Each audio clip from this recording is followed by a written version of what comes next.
সুবহানাল্লাহ। আল্লাহ নবী হাত উঠাতে লাগলেন, হে রাব্বি আল্লাহ পাক, আমার আবু বকরের কথা আমাকে বড় ভালো লেগেছে।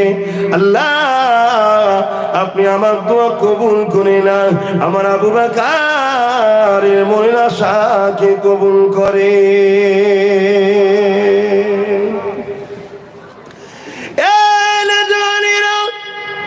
আল্লাহ নবীর দোয়া তুমি সবে না।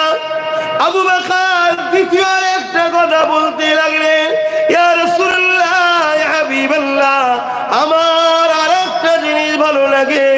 এ আবু বকর, কি ভালো লাগে? হুজুর আমার ভালো লাগে আমি যত যা ইনকাম করব, ওই ইনকাম গুলোকে নিয়ে আপনার কদমে দিয়ে দেবো। ইয়া রাসূলুল্লাহ, হে হাবিবাল্লাহ, ওগুলো আপনি নিজে হাতে করে খরচ করবে। আমরা তো মেহনতের পয়সা আল্লাহর রাহে দিতে চাই না, আমরা তো মেহনতের পয়সা নবীর দ্বীনের জন্য খরচ করতে চাই না। এই যুবকেরা, আর আমার সিদ্দিক আকবর কি বলে, ইয়া রাসূলুল্লাহ, হাবিবাল্লাহ, আমি যা ইনকাম করব সব আপনার কদমে দেব, আপনি নিজের মনে করে খরচ করবেন আল্লাহর রাহে। আমি আবু বকরকে বড় ভালো লাগে। আল্লাহ নবী বড় খুশি হয়ে দোয়া করতে লাগলেন। নবী পাকের দোয়া আমি শোনো না গো, নবীর দোয়া কেমন ভাবে কবুল হয়ে গেল দেখো। আল্লাহ নবী নবী দয়া নবী আবু বকরকে বলে দিল, হে আবু বকর, তুমি আমার সঙ্গে হিজরত করতে যাবে, আমার হিজরতের সফর সাথী হবে। আবু বকর সিদ্দিক যখন যেতে লাগলো, এই বিষয় সবই আপনারা জানেন। ওই গুহার মধ্যে যখন ঢুকলো, আল্লাহ নবী আবু বকরের কোলে মাথা রেখেছে, চোখটা বন্ধ করেছে। আর আবু বকর সেদিন বলেছিল, ইয়া রাসূলুল্লাহ, হাবিবাল্লাহ, আপনার মুখরাখানা দেখতে আমাকে বড় ভালো লাগে, আপনার নূরের মুখের দিকে তাকিয়ে তাকিয়ে তাকিয়ে বসে থাকবো, এটা আবু বকরের বড় পছন্দ লাগে। ওই যে দোয়া কবুল হয়ে গেল দেখো গো, এখানে কেউ অন্য কেউ নাই, এখানে রাসূলুল্লাহর কোলে আবু বকরের কোলে রাসূল মাথা রেখে ক্ষমা শুয়ে রয়েছে। আর একদম সামনাসামনি, কোনো বাধা নাই, কোনো বাধা নাই। আবু বকর আমার নবীকে দেখতে লেগেছে, এত দিবানা হয়ে গেছে। ওদিকে আবু বকরের পায়েতে বিষধর সাপে কামড়ে নিয়েছে, শরীর খারাপ পুরো নীল হয়ে গিয়ে যন্ত্রণায় অসতর্কে বুঝতে পারেনি কখন যেন চোখের পানিটা নবীর চেহারাতে পড়ে গেছে।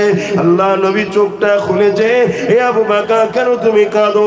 ইয়া রাসূলুল্লাহ, হে হাবিবাল্লাহ, হুজুর আপনাকে আমি উঠাতে চাই না, হুজুর আপনি আমার বেয়াদবি মাফ করে দিন। আল্লাহ নবী বলে, আবু বকর কাঁদো কেন বলো? ইয়া রাসূলুল্লাহ, হাবিবাল্লাহ, আপনাকে দেখতে দেখতে দিবানা হয়ে গেছি, কখন জানি না আমার পায়ে কি একটা কামড়েছে, তার জন্য শরীরটা আমার নীল হয়ে গেছে, যন্ত্রণা বেড়ে গেছে। আল্লাহ নবী বললেন, পা সরাও।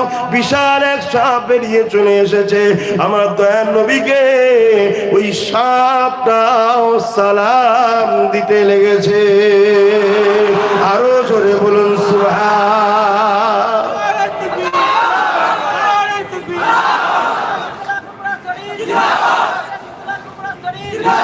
সেদিনে সাপ আমার রসুলকে চিনেছে, আজকের কিছু মানুষ আমরা নবী চিনতে পারিনি, তাই সালামলে ঝগড়া করি। আমরা ঝগড়া হয় না? আরে না করলেও শুনেছেন তো, কেন ঝগড়া হয়? নবী চিনিনি বলেই তো ঝগড়া হয়। এই নবী চিনতেন, ঝগড়া হতো? আল্লাহ নবী মদিনার দার নওয়াবিতে বসে আছে। আল্লাহ নবী বলছে, আমি যখন মক্কার অলিতে গলিতে ঘুরতাম ছোট, তখন কোন কোন পাথরগুলো আমাকে সালাম দিয়েছে আমি নবী এখনো জানি। জোরে বলুন সুবহানাল্লাহ। তাহলে পাথর, পাহাড় নাই বলবেন, জান আছে পাথর। ছোট্ট একটা ভাঙা নুড়ি পাথর, সে আমার রসুলকে সালাম দিচ্ছে, দারাক সালাম দিচ্ছে, গাছ সালাম দিচ্ছে।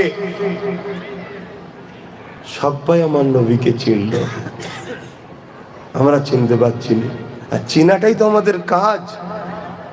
কি গো, চিনা কাজ নয়?